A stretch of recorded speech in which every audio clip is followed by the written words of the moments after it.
بسم الله الرحمن الرحيم إن الحمد لله نحمده ونستعينه ونستغفره ونستهديه ونعوذ بالله من شرور أنفسنا ومن سيئات أعمالنا فمن يهده الله فلا مضل له ومن يضلل فلا هادي له وأشهد أن لا إله إلا الله وأشهد أن محمدا عبده ورسوله ثم ما بعد.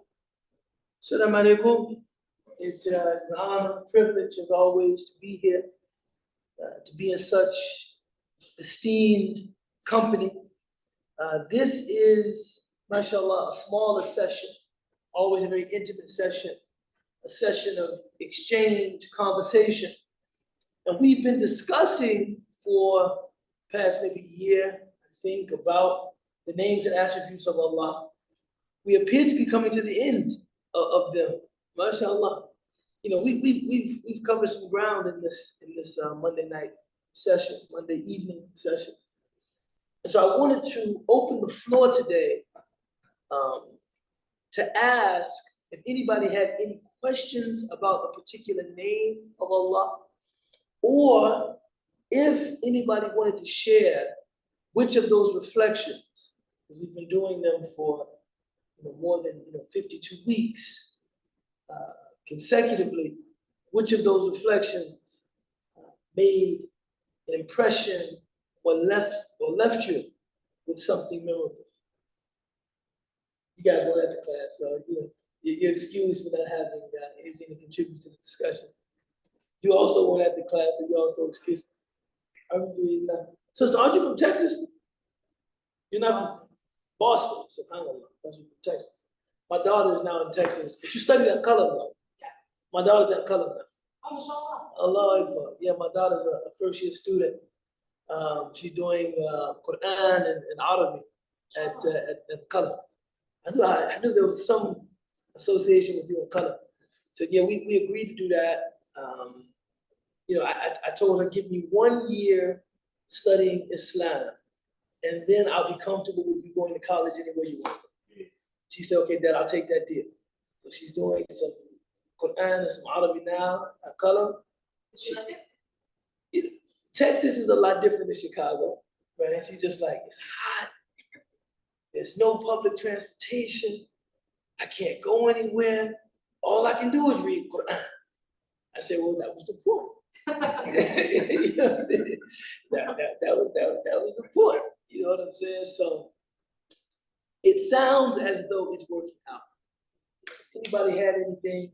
الآن يعني ناخذ الأسئلة يعني عن الأسماء والصفات يعني لأن أكملنا يعني الأسماء والصفات أكملنا يعني كلها يعني.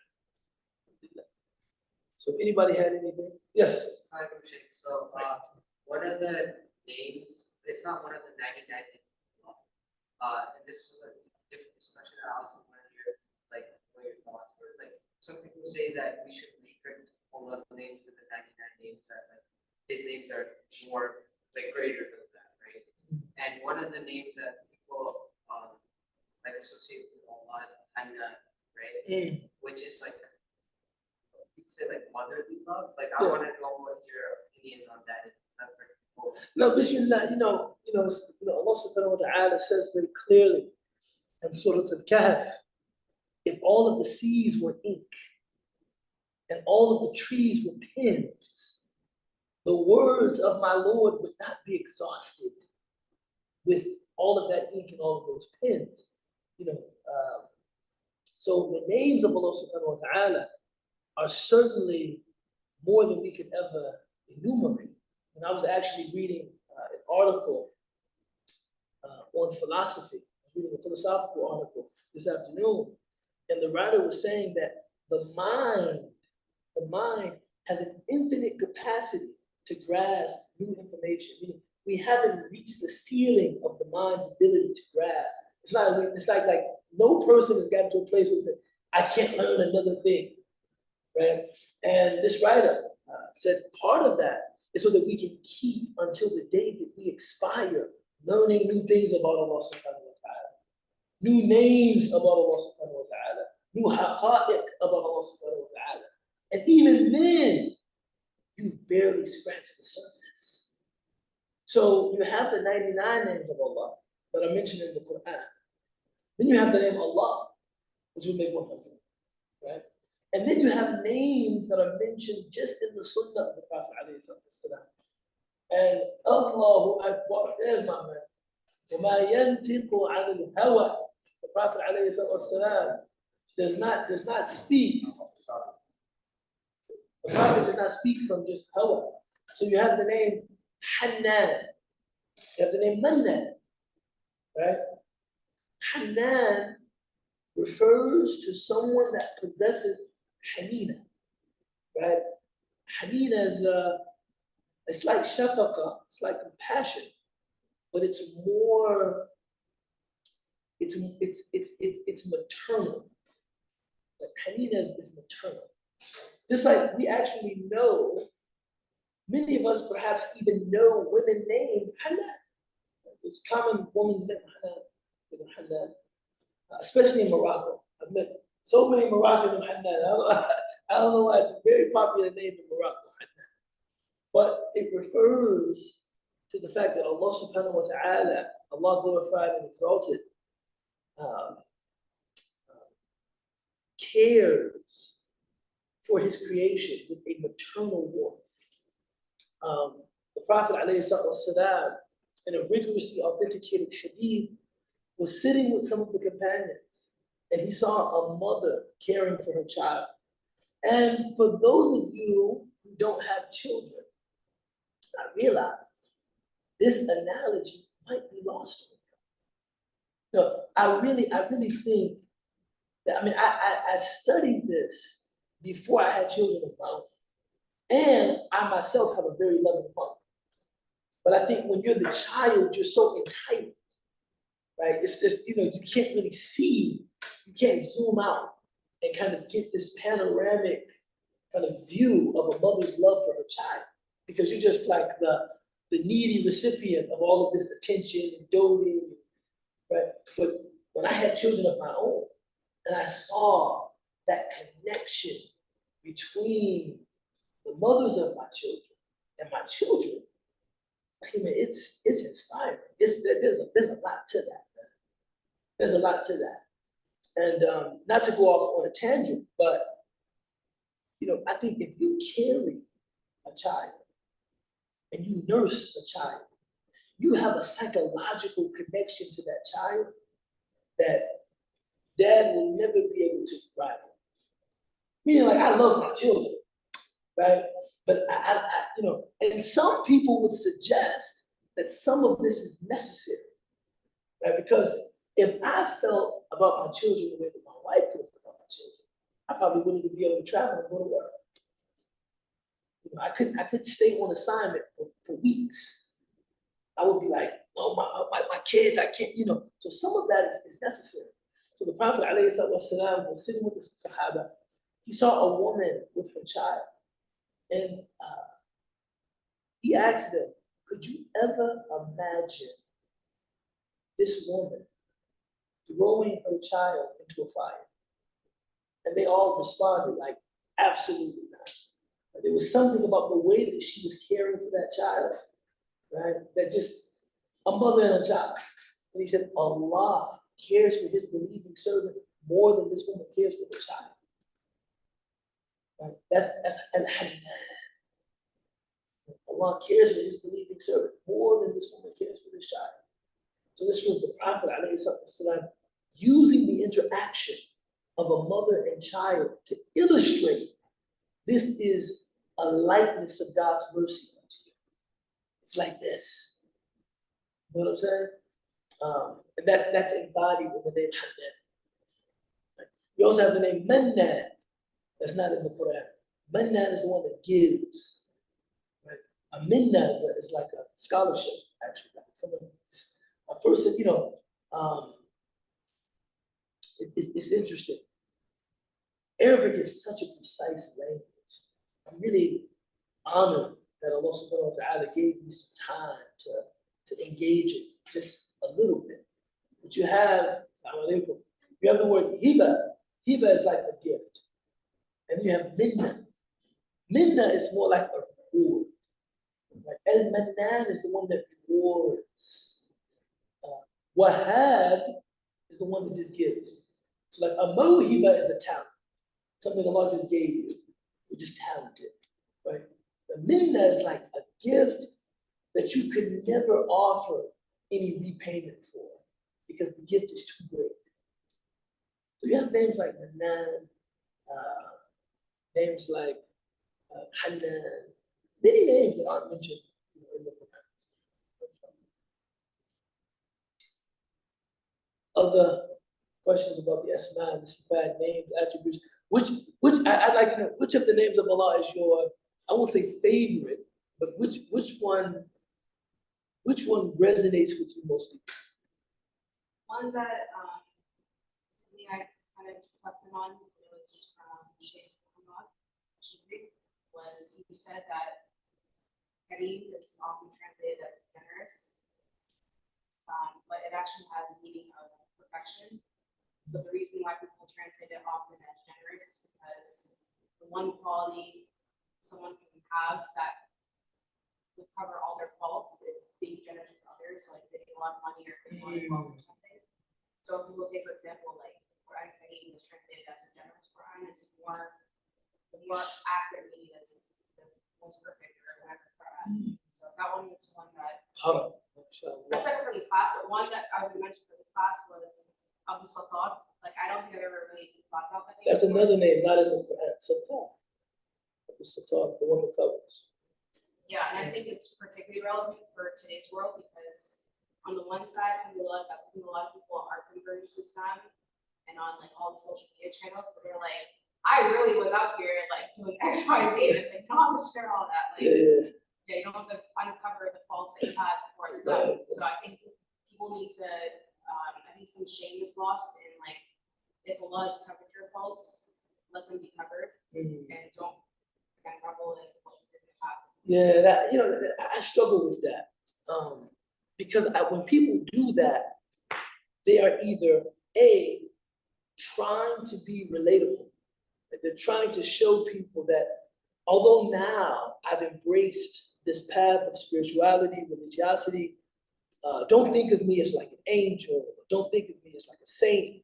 Let me tell you what I used to do, which is not necessary. And on the other hand, I feel like people do that because they want you to understand just how far they've come, right? If you it's almost like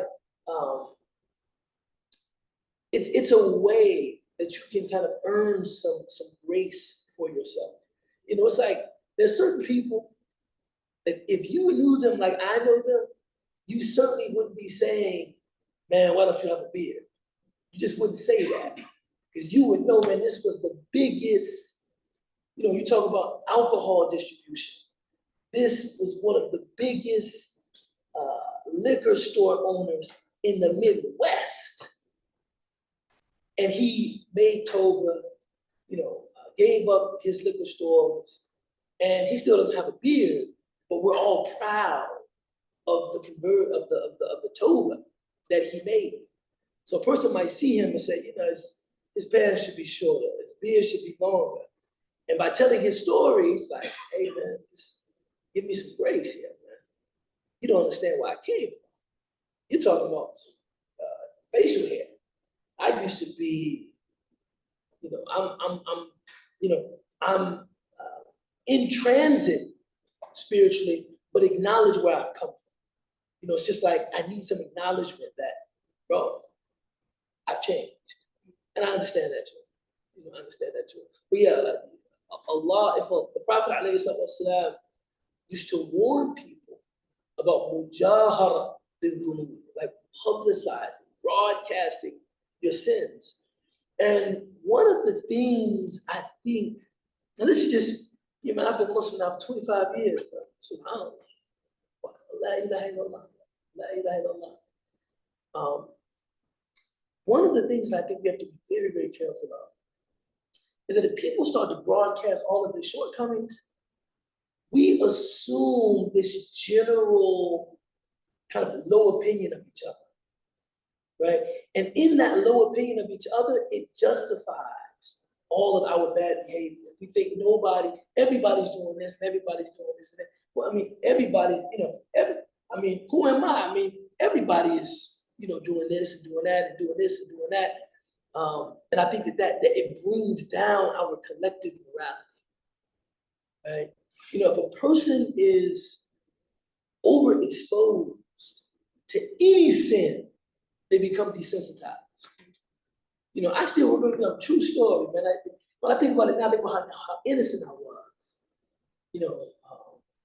There was this guy in my neighborhood named Carl, and he worked for the sports equipment company, Moulton. And somehow, we were just little kids playing basketball in the street, and he came up to the park one day, talked to us. I mean, the baskets we were playing on were like old, and they needed to be replaced, and they were rusting. And he said, man, what if I could get you guys some, new basketball goals? We were like, oh, that would be awesome. And he got Moulton to provide new goals and sponsor a tournament. Carl was like my hero. And I was like, oh my, I couldn't get. So one day I was at the barbershop and Carl was there. And we was just hang around Carl, right? Now I had known that Carl was married. Carl invited us to his house. He wasn't like a child molester or nothing like that. That's not what the story is going. Carl invited us to his house. His wife was there. She made chocolate chip cookies. He had a daughter that was going to college. I think she went to Northern. And they were like a portrait of like a black middle class family. Carl, man, he was like my hero, And one day he was at the barbershop. His wife comes into the shop. He says something to her, a couple of words. They exchange some words. Okay, babe, I'll see you later. 20 minutes later, another woman walks in the shop, right? Very much younger, they clearly are affectionate. He goes in the back. I'm looking at him when he goes in the back with her. I'm looking like, damn it, what? Right? The thing that tripped me out was that everybody else in the shop, I was probably 12, everybody else in the shop, they were so habituated to men cheating on their wives, men committing adultery. Nobody even blinked, nobody even batted. It was just regular day at the. Only to me was it like, yo, man, yo, what's going on here, man? I said, yo, Carl. Right? But I still remember, because I was younger, and I'm thinking, married guys don't do that. Because it wasn't like I grew up with my father. I'm thinking the married guys like the married guy, Carl Winslow, you know what I'm saying, on television. He never did that. We didn't really know Bill Cosby's full, his full rap sheet. But at least on television, we thought, the television, Bill Cosby, Bill Cosby doesn't do that. So because I was still innocent, that's my point. The point of the story, I could still be morally outraged by the sin. Oh, damn, oh, Jesus, like, man, that's crazy. But people that had already been exposed to that's nothing. It ain't no big deal. You know what I'm saying? It's just another day at the shop. And I think when people talk about their sins all the time, all of us are desensitized to sin. Oh yeah, everybody's doing that. That's regular.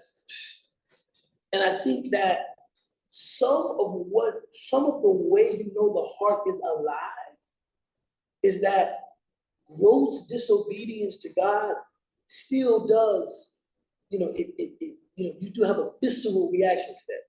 That's crazy. You know what I'm saying? Not to be controversial, but I still remember, I was in Egypt from 2007 to 2012. And during that time, my mother moved from Lake Meadows, which is on King Drive on the south side, to Imperial Towers, which is on Irving Park on the north side. And I was taking the Clark bus coming from downtown. I was just back from Egypt. And I went through Boys Town. And the first time I saw two men in like a clearly a loving kind of romantic embrace, I was just like I was just like, I couldn't stop like. Nobody else on the bus was surprised by it. This wasn't. Your first time on the bus. That was my first time. That was my first time on that bus. But I'm just saying, with exposure to things, you get used to them, right? And I think that when everybody is talking about their sins, we all kind of come down a little bit. And this deep cynicism about the Muslim community starts to spread.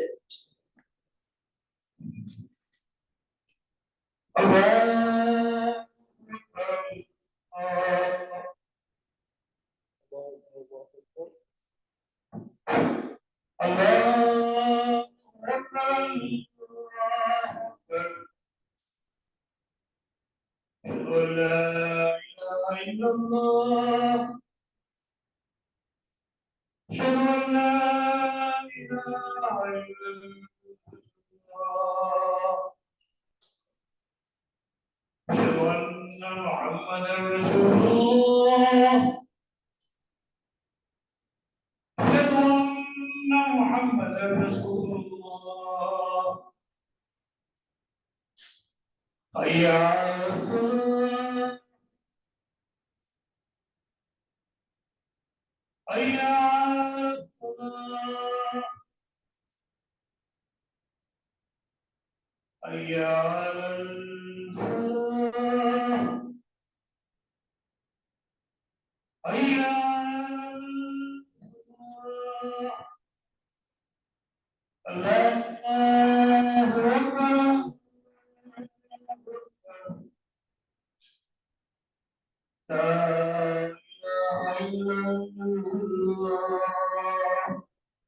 لا إله إلا الله. So, Sattar is a beautiful name of Allah.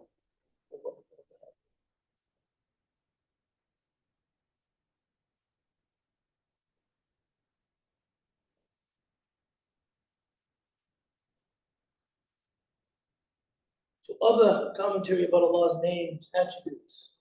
Which name, when you think about the names of Allah, which one is particularly fascinating to you? Al-Qahar. Al-Qahar. Why Al-Qahar? You seem like a very nice, sweet person. Why Al-Qahar? I like the more. Jalali names. The Jamaat for Salat al-Asr will be 6:15 inshallah. The Jamaat for Salat al-Asr will be at 6:15 inshallah. Like the Jalali names. MashaAllah. Why? Why?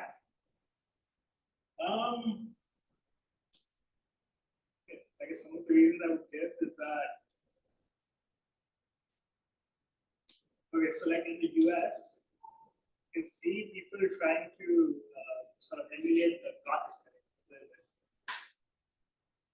So I think one reason why I like names like that is because, I guess some of it is because I'm not sure I'm explaining that, but it's like that will always trump this type of thing.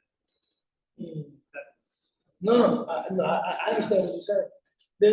I think when you think about names like Al-Qahar and Jabbar, it destroys or interrupts the tendency to try and make God like a little cute kind of ornament in our lives. Some people, it's like إِنَّمَا يَخْشَى اللَّهَ مِنْ عِبَادِهِ الْعُلَمَاء.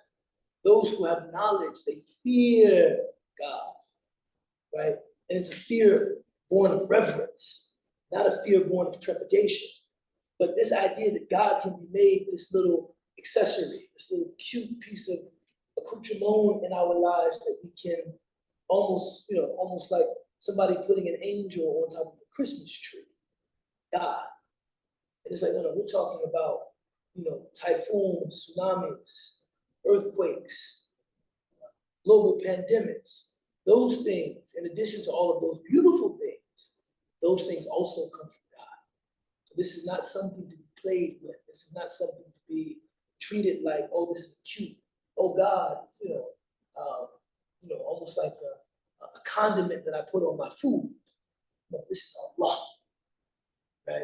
I'll never forget when my wife passed away, Allah yarhamuha, in Egypt.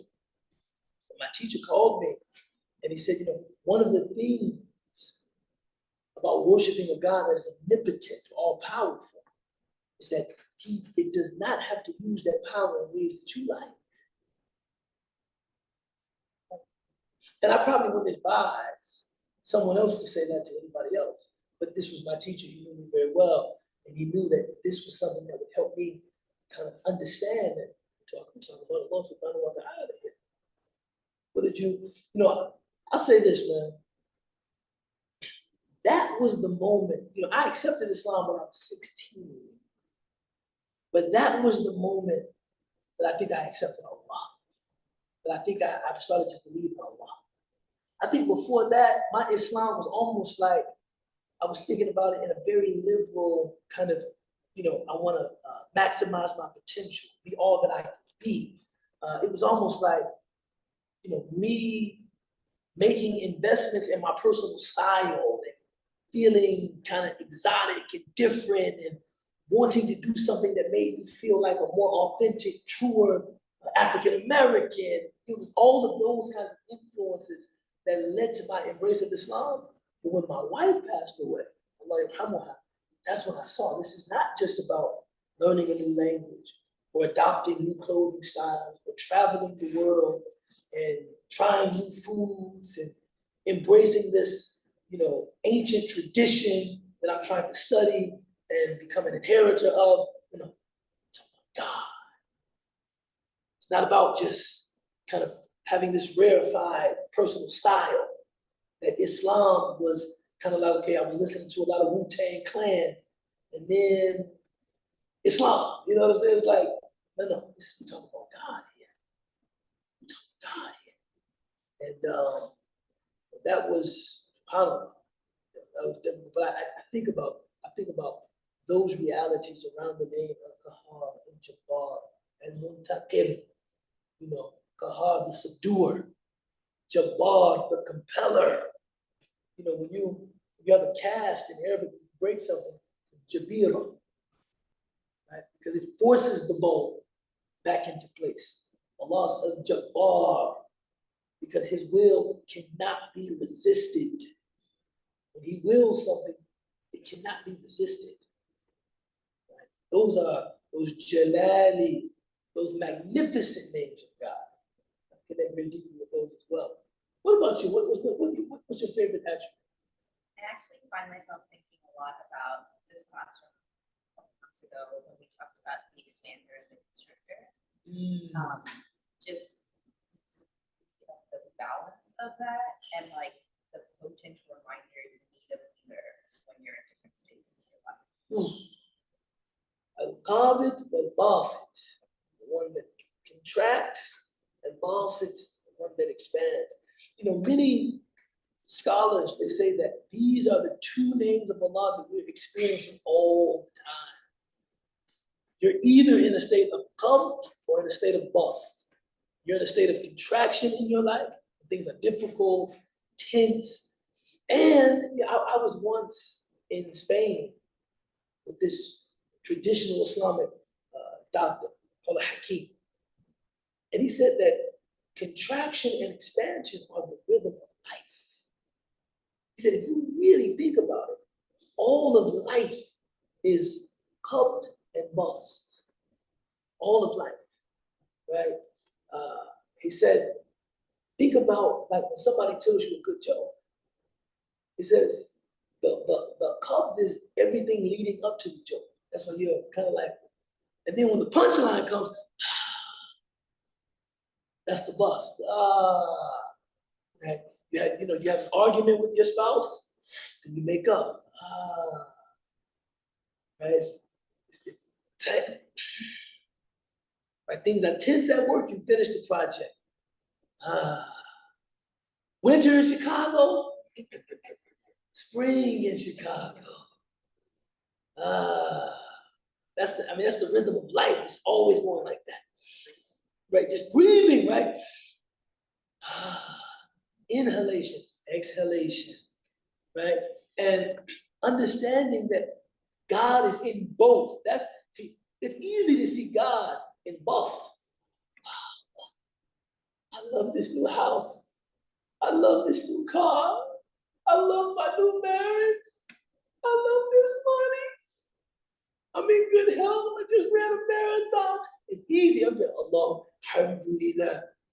But when contraction occurs, do you still see Allah in that? May Allah give us ease. May Allah give us ease. But that's seeing, al-qabil, the one that, my situation now is different than it used to be.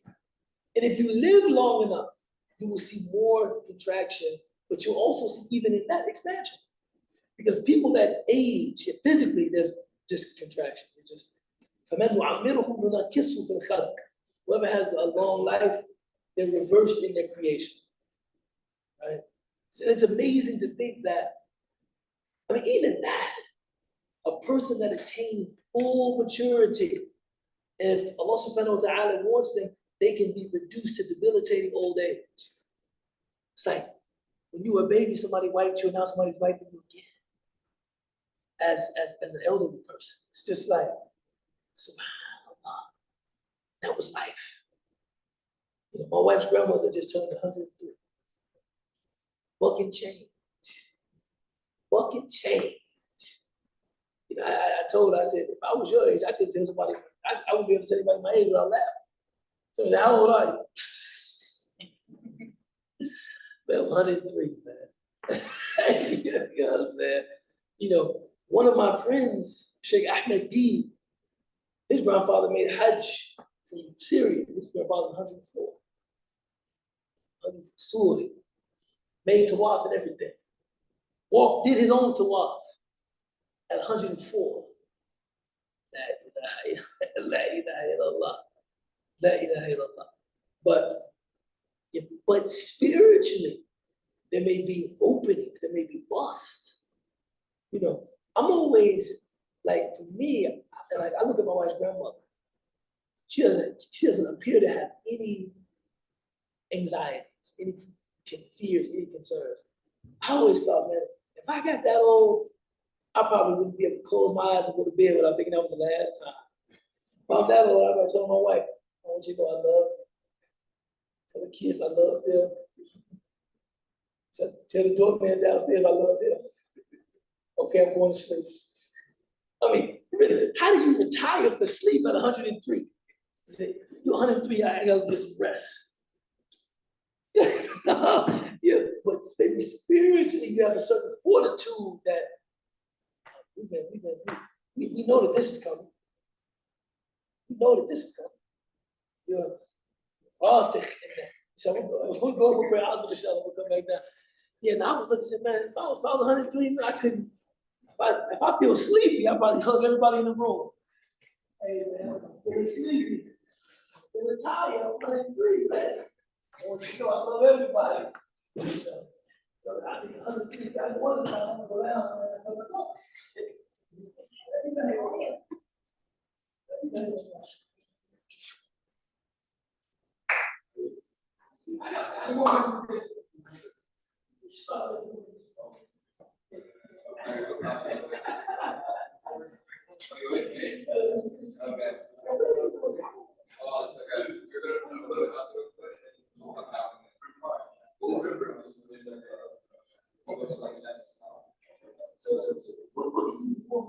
I'll see you guys in a bit.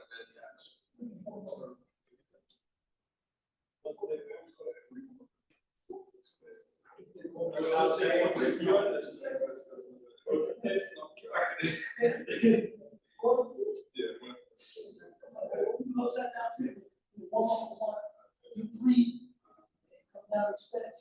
115, 275, 8 245, 10 225.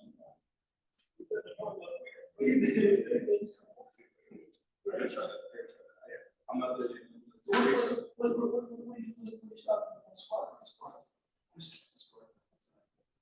I'm glad it's not just for back go up. So I'm not just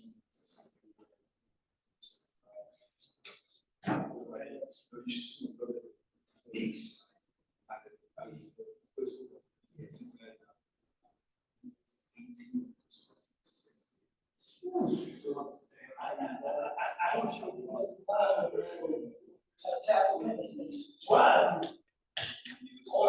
Allahu Akbar, Allahu Akbar, Allahu Akbar, Allahu Akbar. Ashhadu an la ilaha illallah, ashhadu an la ilaha illallah, ashhadu anna Muhammadan Rasulullah, ashhadu anna Muhammadan Rasulullah.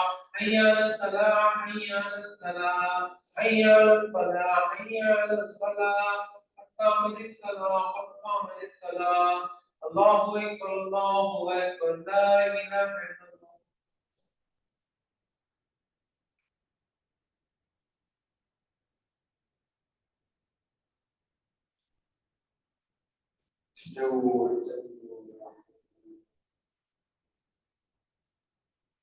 Allahu Akbar.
Allah. Allah.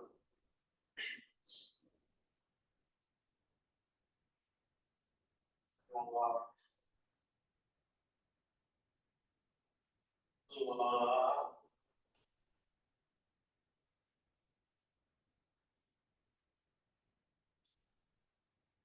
Allah. Allah. Allah.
Allah.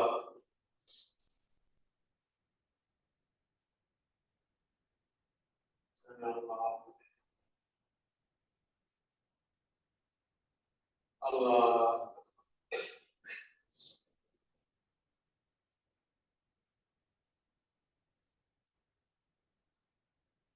Allah.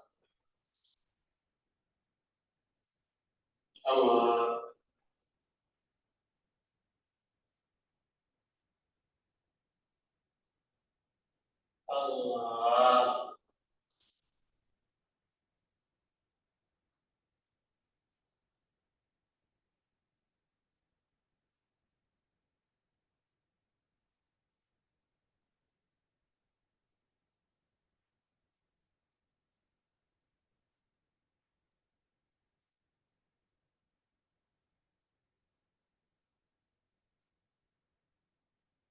Allah.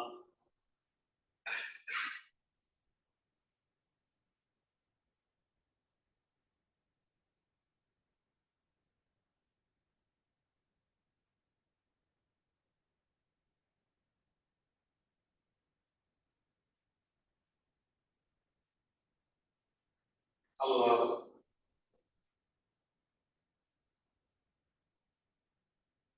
سمع الله. الله.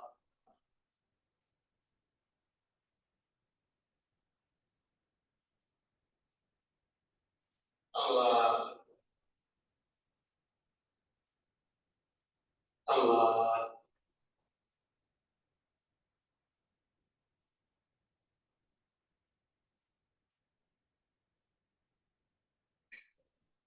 الله.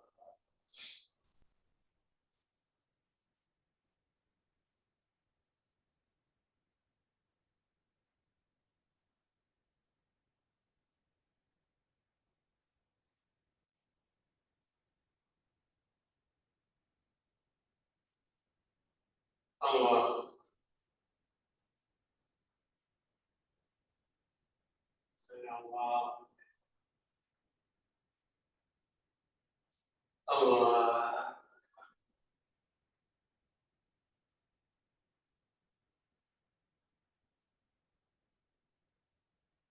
الله. الله.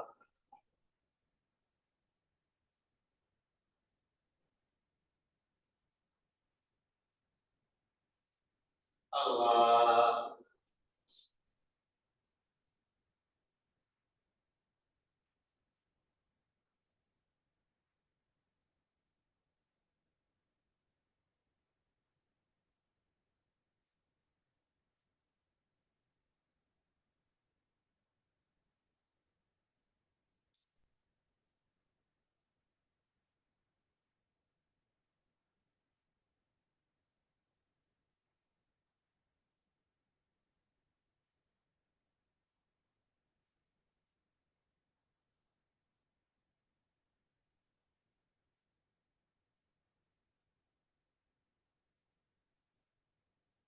سلام.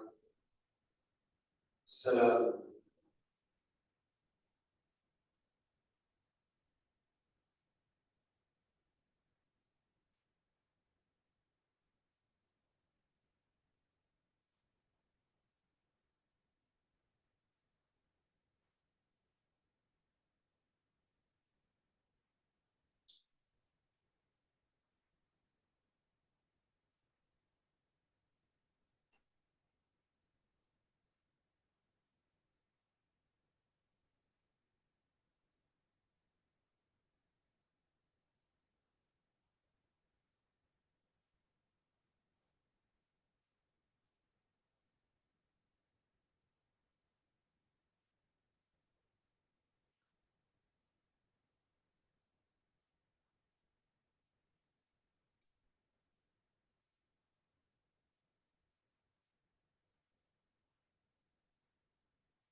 How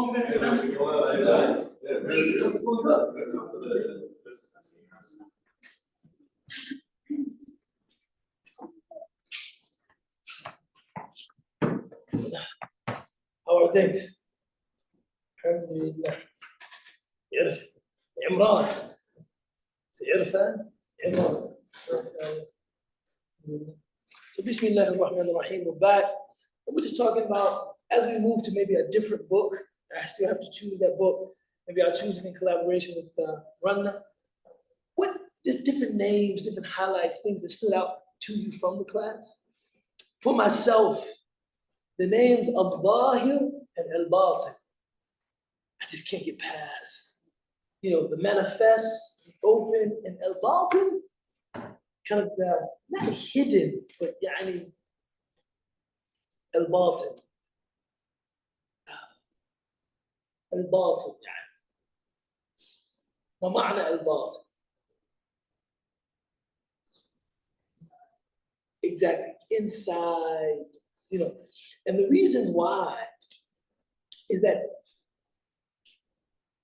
one of the greatest doubts many of us experience about Allah is, if Allah is Allah, why isn't Allah? We want him to just be Allah. Why isn't it just clear? And I've even thought of scenarios myself, like if every day was a different length, that would be Zahir, it's from Allah. This day could be 24 hours, this day could be 2 hours, this day could be 1 hour, you know, that's from Allah. If you didn't see the symmetry that you see in creation, like if things weren't so perfectly ordered, you wouldn't be able to assume that the cosmos is running itself. You would just see irada, you would just see will. This is clearly God. Because a person could practice something for hours and Allah could still will that they miss every shot. Right? You would, like, if stuff like that happened more often, you would see why. But then I think to myself, if Allah was just Zahir in that way, look at the way we treat things that are only Zahir. Things that are just clearly manifest, you know, you can't establish a relationship of faith with something that's just I would say, so accessible you devalue it. It's almost like the difference between how we think about diamonds and how we think about rocks on the ground. The reason people value diamonds is because they're Zahir. I mean, they're vaulted. You can't just go to the street and just pick one up. No, it's or the reason why we value achievements like MDs, PhDs, MSs, BSs. It's because you have to work. It's not something that anybody can just reach and just grab in that way. So on the one hand, Allah is Zahir, clearly manifest, accessible to anyone who calls on him, and yet there is still enough removal that our hearts long for Allah subhanahu wa ta'ala. That's what I'm getting at. If something is just like accessible, your heart doesn't long for that. It's just, in fact, things that are overly accessible, we tend to take for granted. It's like, that's nothing special. That's nothing, right? If something is it's only that thing that you still, it's vaulted enough that your heart is inflamed with love for it. But it's Zahir enough that when you seek God, you find him. And if Allah subhanahu wa ta'ala was only al-batin, it was only, more interiorized or removed, then maybe we would give up our search. I can't feel it. I can't. Where is God? I don't feel God. So you have that Zahir is there. But if Allah was only Zahir, we might acknowledge God's existence, but we might not worship God. Something that is just clearly accessible, you just, that's there. Right? It can be taken for granted. So the fact that Allah is Zahir and al-Batin, this is why we have the relationship with Allah that we have. When we seek him, he's there. Aqrab min hablil wareed, closer than your jugular vein. And yet, not so close that you don't need to stay up at night praying, asking Allah for access, asking Allah for nearness. See, if Allah was so near, you wouldn't even do that. Nobody would pray. It's like, it's just Allah is just there. But no, it's that balance. The other name that whenever I experience doubt in my faith, where I feel weak, and Awwal. I can't get past an Awwal. That's the name I can't get past an Awwal the first. I can't get past that. Because with Al Awwal, for me, it becomes very clear. And I know I've said this, but every time I say it, it inspires me. There's only three options when you're thinking about the beginning of this cosmos. Either it manifested itself, that things somehow, Big Bang, or went from a state of non-existence to existence. Something was non-existent, and at some point, right, before time space, it manifested itself into existence, meaning the world. Or you can believe that the world has existed forever. Meaning, and this is what most of the Greek philosophers believe, that the world was eternal. The world is eternal. That there is no question of when did the world come into existence, because it has always existed. That, for me, is kind of like, okay, I would be, if I believed that, I would be transferring my belief in Allah to the actual stuff of the earth. Meaning, like, I believe that this, and actually paganism comes from that belief. I believe this is eternal. This stuff, right, the stuff of the cosmos is itself eternal. Or you can believe that Allah is eternal. He is an awwal. Allah is eternal, and He created everything. I don't. Is there a fourth? Maybe you see a fourth possibility. There's no fourth possibility. I don't think there's a fourth possibility. You have to believe one of those. So whenever I'm talking to someone that is atheist, the most honest of them, those with integrity, they say, I just can't approach the question. I can't think about that. Right? Because it's not something that can be scientifically proven. I can't think about it. I can't think about that. Anything else, you're kidding yourself. There's no way one of those three things is true. Either the earth the universe has always existed, it somehow manifested itself, or God created it, and God has always existed. One of those is true. And when I break my faith down in that way, I think it becomes clear that, if I had to choose one of those three, and I do have to choose one of those three, I'm going with Allah subhanahu wa ta'ala. Right? ما أشدهم خلق السماوات والأرض ولا خلق أنفسهم. We did not make them the witnesses of the creation of the heavens and earth, nor witnesses to their own creation. So when it comes to the beginning, you weren't there. You don't know what happened, because Allah didn't make you a witness to what happened. You don't know what happened. Your existence is the greatest proof you have of God's existence. You're here.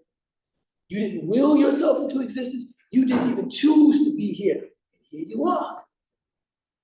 Here you are. Here you are, right here.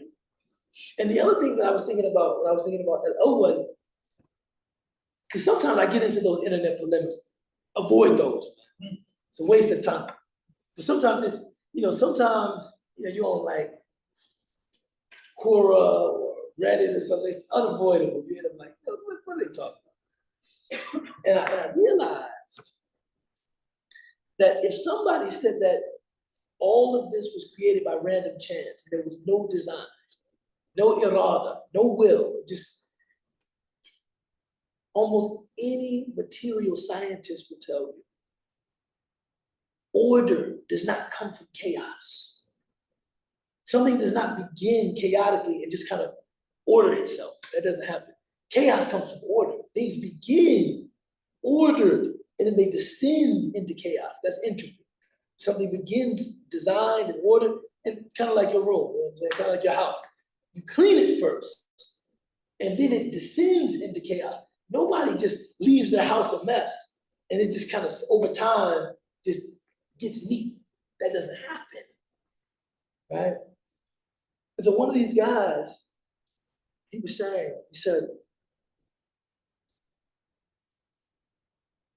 if you told me, if I could kind of zoom out and I could see like the rocky, hot, gaseous surface of Mars, even then, I mean, the argument would be the same. But if you told me this just kind of came about by chance, so that might be believable in some way. Like this kind of just came about by chance. When you look at Earth, right, the very subtle way that things are balanced, and this was a scientist, just focusing on gravity, saying if things were just infinitesimally different, you would have no gravity, we could not exist, right? We could not exist on the planet. But somehow it's just at the proper, it's just right to foster existence on the planet Earth. So the idea that somebody would have the intellectual dishonesty to say, yeah, something like that happens by chance. Now this person himself was agnostic. But he said all of this scientists making fun of religious people, fun of creationism, this is all just cultural. This has nothing to do with science. Anybody that's telling you you can order these atmospheric and astrological phenomena randomly to produce this, that actually doesn't happen. He was saying that's not a scientific view. That's not a scientific idea. Things just, it doesn't, even if you have billions of years, it doesn't happen. Then when you get into the consciousness of the human being, meaning what, that verse in the Quran, they ask you about the ruh, what, now think about this is 1400 years ago. And they wanted to know, what is it? Why are human beings uniquely conscious of their experience in that way? That's the rule. That you have a conscious, you're not like other creatures. You're aware of your existence. What is it? The Quran says what? That right there, that's when I knew the Quran was from Allah. It's the ruh, it's from the affair of my Lord. You look at any scientific writer that's trying to explain consciousness. Now, the first thing they're doing is they're trying to make a connection between the brain and consciousness. That's because that's what makes it materialist science. They're saying that, and they'll say that they'll spend 500 pages saying we don't know how, but we know it comes from the brain. We don't know how, we don't know why, but we know that it comes from the brain. How do you know that? How do you know it comes from the brain? We don't know how. We can't say why. We can't say where. We can't even say where in the brain it comes from. But it comes from the brain. It has to come from the brain because they don't believe in a soul. They don't believe human beings are imbued with a soul. Allah says, all of this, rajman bil ghayb, this is guesswork. Huwa min amri rabbi. That spirit that animates you, right? That vivifies you, it's from Allah. That's it, it's from Allah. It's from Allah. So when I think, why do we have that? Thinking about this from kind of the perspective of evolutionary biology, what is the purpose of that? Why do we have that? No. That's not something that evolves in a creature. That's something that's installed in a creature. Why do you have that? And it is that faculty that makes Sayyidina Adam and our mother Hawa, that is what makes them unique. Not like walking upright. Maybe there were other creatures that did that. Maybe there were other creatures that did that. But that makes them unique, and speech, right? Allamahul bayan. Allah taught them speech. That's it. And one of the coolest discussions that you'll ever find in Islamic studies is Islamic scholars talking about all of the khasa'is, all of the unique qualities of the human being. What is it that makes them so unique? What is it that makes us so unique? They gave some crazy response. One scholar said, it's because we wear clothes. Other animals don't wear clothes. Human beings wear clothes because they have they can learn how to use tools, make things. Somebody said, it's the thumb. Your thumb is what makes your hand, it's called prehensile. You can actually perform, the only reason you can perform complex tasks with your hands is because you have a thumb. Other primates don't have a thumb. That's why they can't do with their hands what you do with your hands. It's the thumb. The coolest thing I saw, somebody says, it's laughter. It's laughter. They said, man, look, wallahi, I just paused and thought, like you had this Muslim scholar that was right, what is a laugh?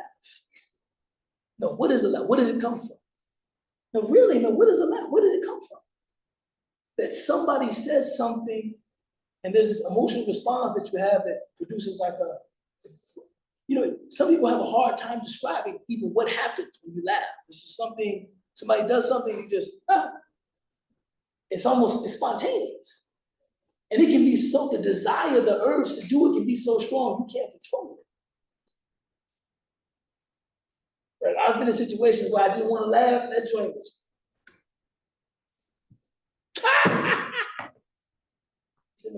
Where does that come from? And why don't other creatures do it? They make noises like they're laughing, they don't laugh.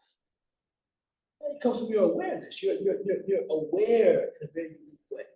That you can see something, strange, all of this strange things that for a person to say there's no design, all of this is random.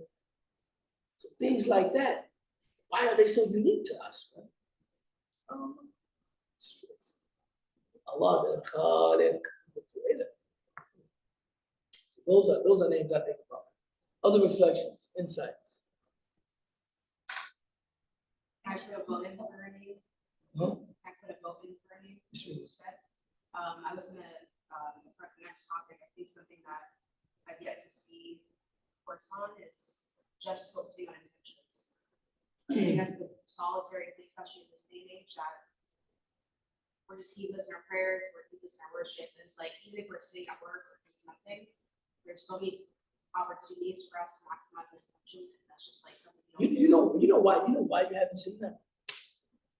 Because in traditional books of fiqh, people are very careful how they talk about intention, because it can very easily become the site of like an obsessive compulsive disorder, right? So they'll talk about the person that remakes his wudu 6 or 7 times because he's thinking at some point my intention wasn't for Allah. At some point, or a person that leaves his house going to the masjid and at some point thinks, oh wait, my intention, and he goes back to his house. He walks again. And they would all in every madhab, they would say, if you're a person like that, it's a kind of waswasa. It's a kind of shaitan's whispering. Don't allow shaitan to give you anguish over intention. See, intention is simple. You make an intention for Allah, you do something, that's it. But you'll also notice this tendency not to over talk about it, because it can become, because when you're talking about intention, you're talking about a voice in your head, right? In addition to like maximizing the use of my time or making an intention for worship. But the other side of that is what I'm actually doing isn't really for Allah. Why am I doing this? Am I doing this for Allah? And you can get into kind of this negative feedback loop to where you can get stuck. And I've seen people that otherwise were pretty healthy mentally come to intention and get like really jammed up. You know what I'm saying? Because they just, the way they're thinking about intention, right? The way they're thinking about intention, and they can, so I think there's a reason why we haven't seen kind of a robust treatment of the topic of intention. I think it's always been one of those things like, of course, you have that aspect that you're talking about, kind of that heightening spiritual awareness aspect, but you also have like this heightening of anxiety, this heightening of concern about the soundness of my intention. Am I really doing this well? Wait, I think I lost my attention, I lost my focus. And it can become a very debilitating thing. Yes. We'll take on. I was just thinking about this because I was read Barnes Noble, trying to find dinosaur books for my niece, and we were talking about creation. I just thought of this, and I'm like, does the Quran say anything about dinosaurs? Yes. I know it's a weird question, No, I was just no, thinking no. about this. You know, We were talking about creation. The Quran is a very, I mean, I think I'm pretty widely read. Quran is just very unique among the scriptures. So Allah subhanahu wa ta'ala is, I think this is in Surah, I don't know the Surah, but I know the ayah is an ayah in which Allah subhanahu wa ta'ala is talking about all of this animal life that he created, and this and this and this. At the end of the verse, he says, and he created many things that you know not. Right? Meaning like, there are many things that you have no idea about. Right? Just said that to the Prophet. He created this, and other things that you have no knowledge of. You have absolutely no knowledge of. And I've seen some people say this reference could refer to not only dinosaurs, but the fact that we're always learning new things about the different species that have gone extinct, and also different, species that are still living, that there's so much in this dunya. Don't ever think that you know everything. That's another one of those verses in the Quran that like gives you the chills. Of everything human beings know, everything.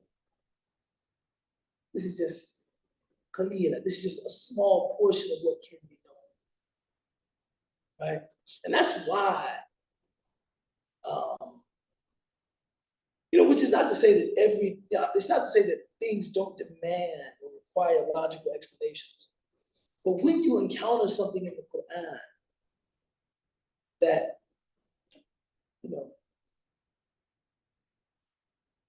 at first blush is very hard for you to comprehend it. The inadequacy could be in what you know. Right?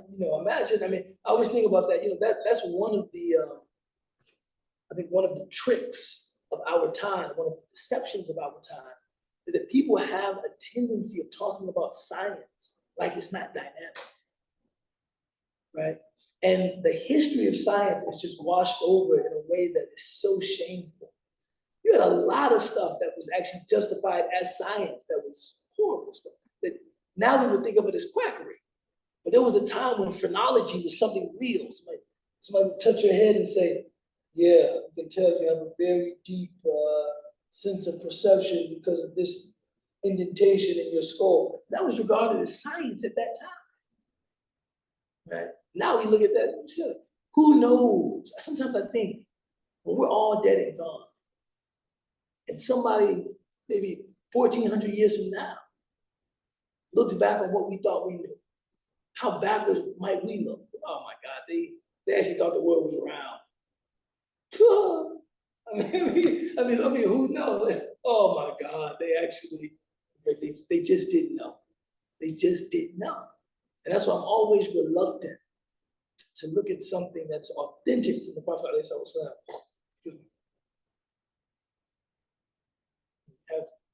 You have cashews, you have water apples.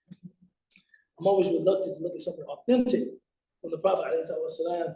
And just because at first blush I don't quite understand it, that doesn't mean I reject it. Sometimes I just pause and say, okay, I don't understand.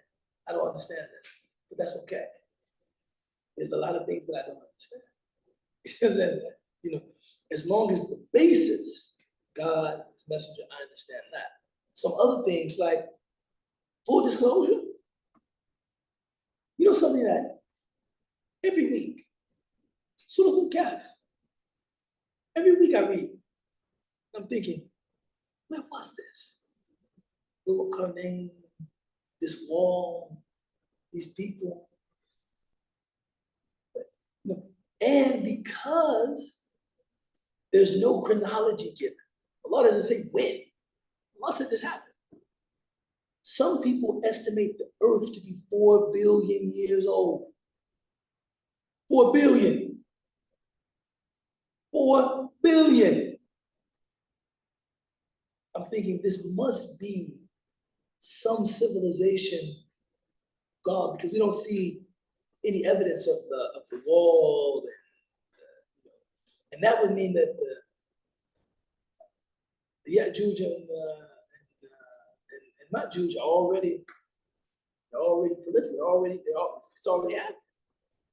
You know, and this is when it gets scary. The Prophet ﷺ, they said, when is the coming of the final hour? He said, the greatest sign of the coming of the hour is me. SubhanAllah. The greatest sign of the coming of the hour is him. I mean, once I have been sent, then you know Yom Kippur is close. And if the earth is 4 billion years old, 1400 years, that's yesterday. That's the other thing, that if you sit in a, you know, any humanities department in the United States, they're trying to convince you that like 1400 years was a long time ago. Not that the earth is 4 billion years old. 1400 years, that's yesterday. No, I'm serious, that's yesterday. And your life is, I blink. 80 years, 90 years, I blink. I blink. The earth is 4 billion years old, 80 years, that's I blink. You were here, you were gone. That's why the Quran says, when you ask them, how long were you alive? They say, what, yawman aw ba'da yawm? A day, part of a day, something like that. That's how life is. That was quick. That was quick. That was quick. You know, I always think that if somebody could interview a dead person and ask them, now that the whole thing is over, how would you describe life in words? It was quick. It was quick, man. That's it. You know, they say that life is just a moment. Make it a moment of obedience. Just a moment. Just a moment. So I think that, that verse, I'll find it for you. Let me see if I can even Google it. Anybody knows I?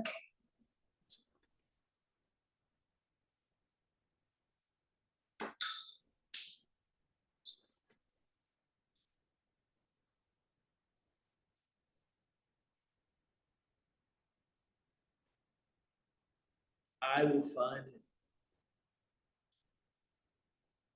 I have a knack for finding these verses on Google. And that's that chat.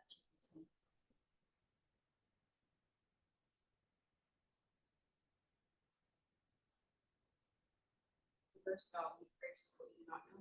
Yes. Surah An-Nahl. Yep. She's faster than me. What was it? It's 16:8.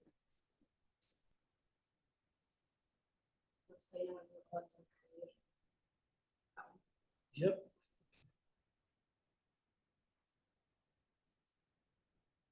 Yep, that was the verse I was saying. Watch out. النحل. والخيل والبغال والحمير لتركبوها والزينة ويخلق ما لا تعلمون ويخلق ما لا تعلمون. And he creates that which you don't know.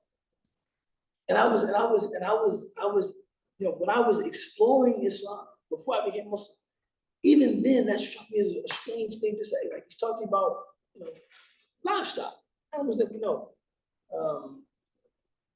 horses, mules, donkeys, and then at the end of the verse, he creates things that you don't know. You know, like there's lots of things out there. things that you have no, you don't know. Right?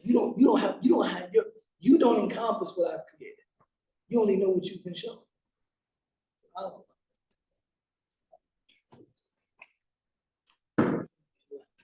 know. Other questions, comments, ideas? كيف أخي؟ الحمد لله كله تمام.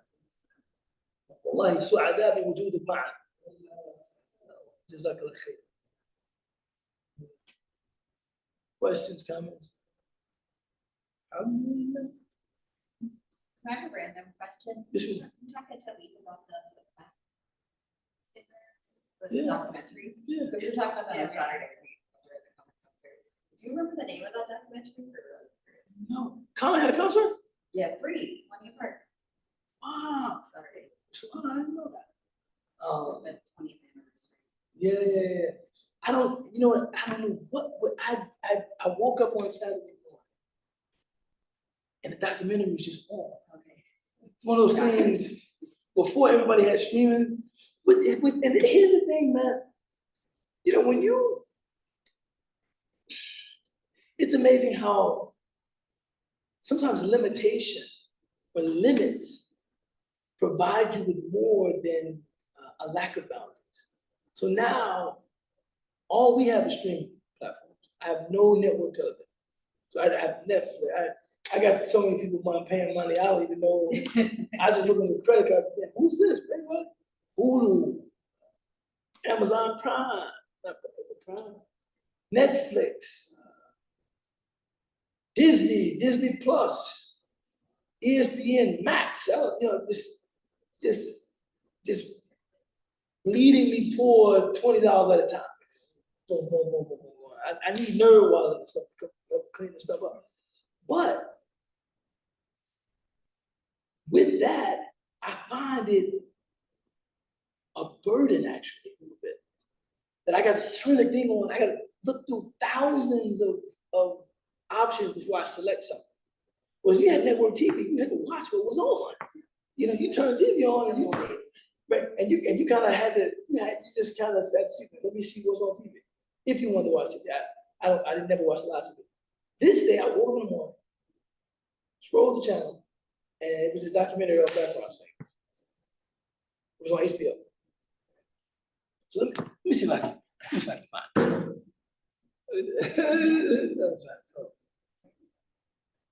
Did 22 people start? What's that?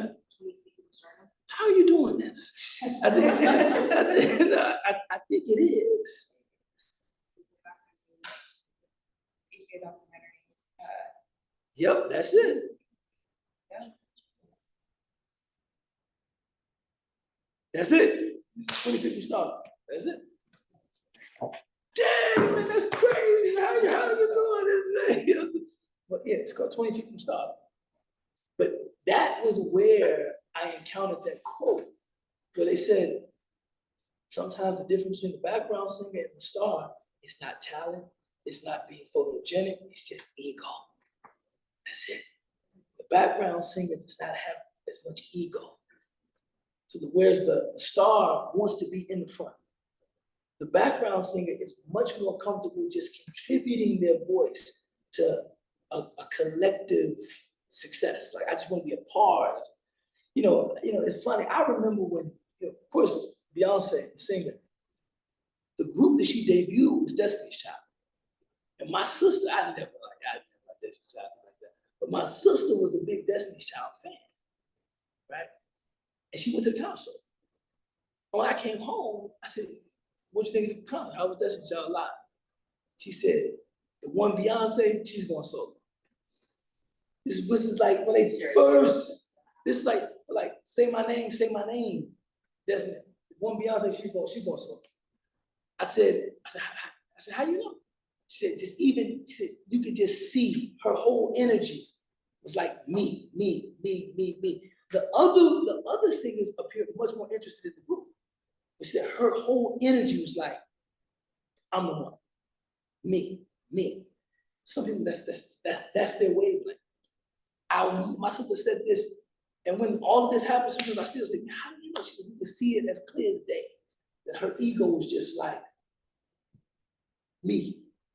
Forget this, we're not a group. They're a group. I'm just singing in front of them. We're not a group. But some people that's their vibe. It's just, you can see it. And other people, it's just like, I'm a part of the group. You know what I'm saying? So, yeah, 20 people start, that's it. بسم الله الرحمن الرحيم والعصر إن الإنسان لفي خسر إلا الذين آمنوا وعملوا الصالحات وتواصوا بالحق وتواصوا بالصبر سبحان ربك رب العزة عما يصفون وسلام على المرسلين والحمد لله رب العالمين.